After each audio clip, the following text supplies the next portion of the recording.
Hello, I am author Eileen Schnabel, author of the Cape Westgard series, and today we're learning a little bit more about Paul Revere's famous ride.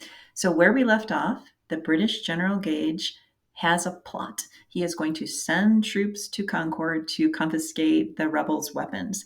Well, word gets out, and that alone is an interesting story, which we'll talk about later.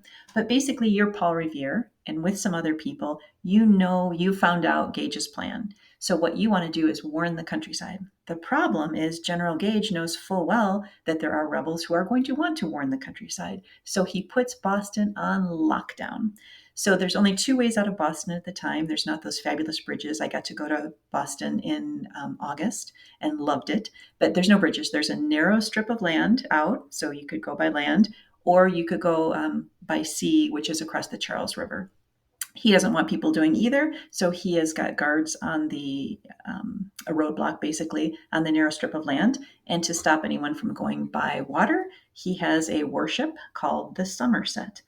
So you're Paul Revere, you don't know if you're going to be able to get out. You want to get a message across the Charles River to say, what is he planning? Is Gage going to go by land or is he going to go by sea? So you don't have a way to text, you can't call. So what do? Well, it was actually kind of ingenious, I think. You create a code that says, if he is going to go by land, I will hang one lantern aloft. And if he is going to go by sea, I'll hang two lanterns aloft.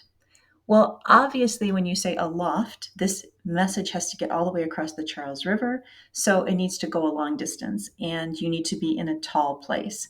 So you decide to go to a church steeple that is very tall. But remember, everything is pretty much controlled by the British at this point. So fortunately, you know the sexton or kind of caretaker of the Old North Church, which is Robert Newman. So he climbs with another man and hangs the lanterns. However, the British find out, arrest, and question him the next day.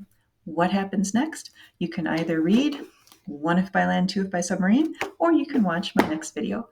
Thank you for listening.